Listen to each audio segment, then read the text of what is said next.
goeienaand, Moleni. If I look out over the audience here tonight, it's awesome because I see the future of South Africa in front of me. Non-racial,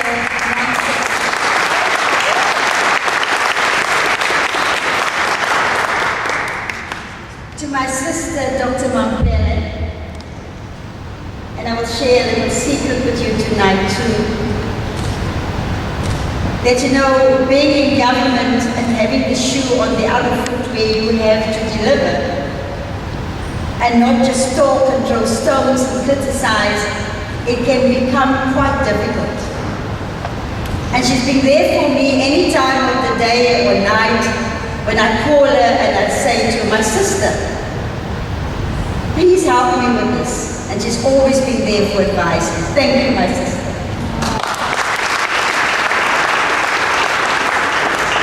All the young professionals here tonight, ladies and gentlemen, our constitutional democracy does not exist in isolation. It is not some unique occurrence in history that exists without reference to certain principles and ideals that came before our constitutional democracy.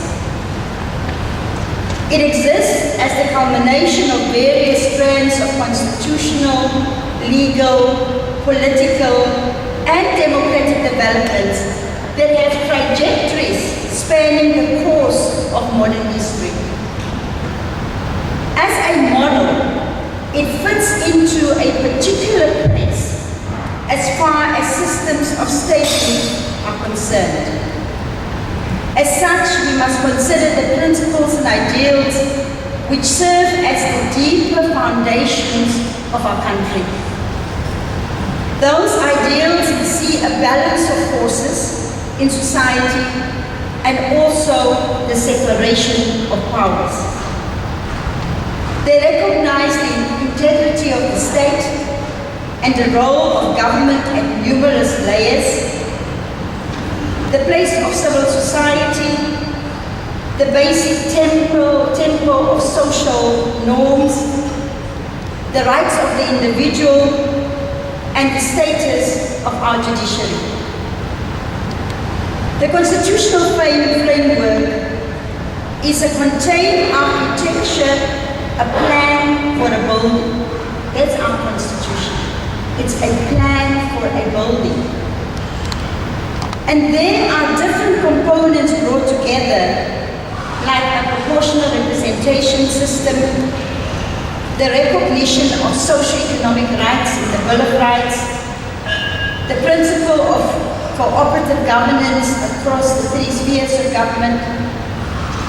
Now, while the ingredients themselves are not unique, their mixture together arguably is so.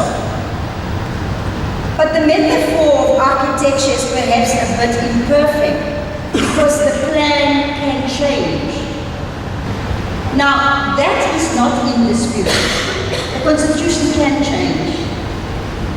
Indeed, many other parties in the DA itself advocates for several changes, including a mixed system, electoral system to replace the current model of proportional representation. And that is because our national context has changed. At the dawn of our democracy, it was vital that as many voices as possible were represented in our parliament, given our history of oppression and silencing of dissent. As our democracy matures, however, many of us have to come to realize there's a critical need for the voices of constituents to balance against the voices of party bosses in parliament. Changing the rules like that means we lose our template as a society, a template with which we are trying to build our future, and raises the danger that we could sink back into a particular form of political oppression that snuffs out dissent. And we've seen it with the information bill before Parliament now. For constitutional laws, while imperfect, are the laws that ensure that individual and social rights remain entrenched, no matter who the government of the day is. That is a necessary balance that our history had taught us the necessity that part with. But the Constitution does not remain an abstract ideal. It dictates must be made every day in all of our policies as government. That is the purpose also of our judiciary, who must be the neutral arbiters of the principles of our Constitution. Now, we do not live in some dreamland where we think that members of the judiciary are appointed without political influence.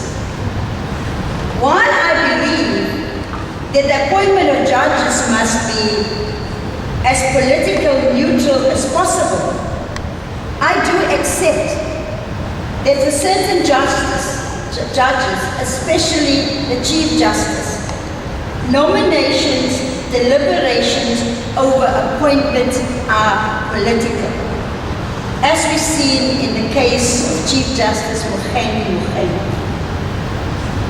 And in the JSC, there are value judgments made about candidates according to the ideological perspectives.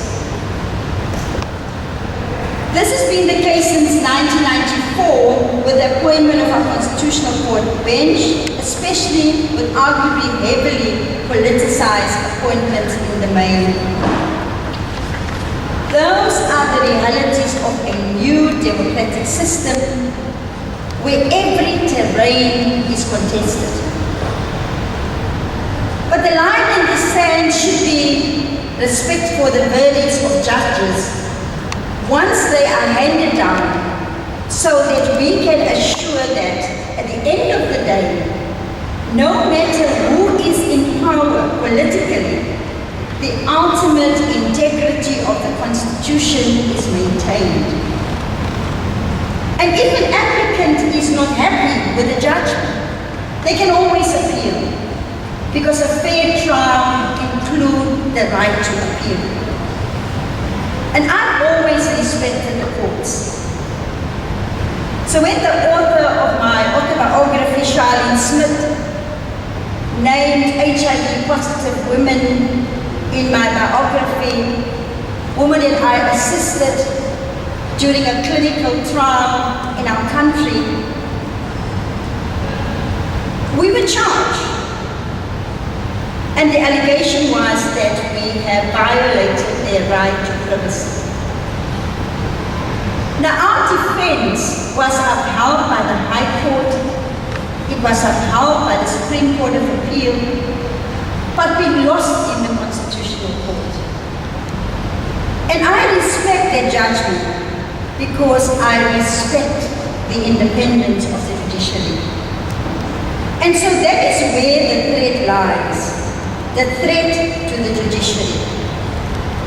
The national government refuses to accept that Parliament is not supreme, which is to say that the political party in power is also supreme.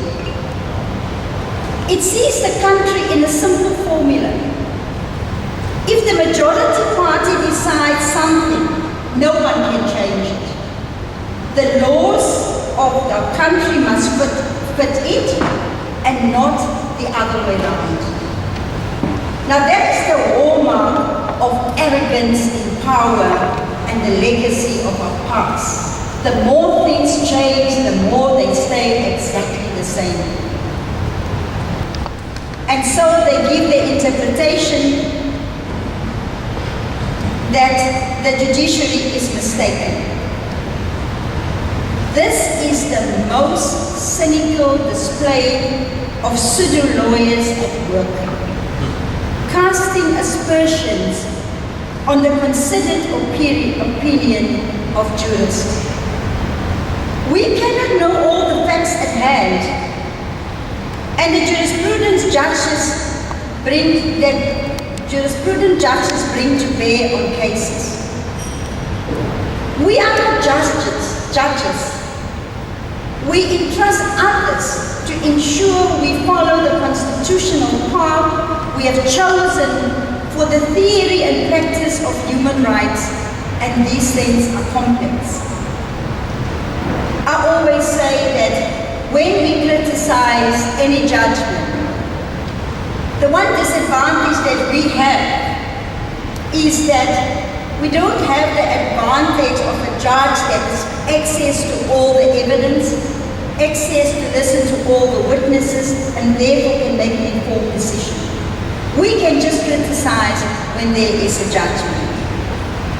So, superficial interpretations based on political arrogance and not legal opinions motivate attacks on our judiciary. And if the judiciary is cowed into accepting that it answers to politics and not to the Constitution, then we lose the most crucial component of our constitutional democracy. Those power plays are at a remove from the ordinary citizen. But that does not mean that as ordinary citizens we can't do anything about it. Part of the beauty of our constitutional democracy is that we can vote to maintain it. The vote is the shield of our constitution. And if there are those who would threaten them, vote them out of power and pour your energies into getting others to support your mission in life. They've been voted in. The only way to get rid of them is to vote them out. That is democracy. For the end of the day, the integrity of our constitutional democracy lies within every individual and their willingness to defend it. Now, in conclusion, ladies and gentlemen, I put my faith in the judiciary. Because you can have a useless parliament, you can have a useless executive, but if you have an independent judiciary, I still have hope for our country.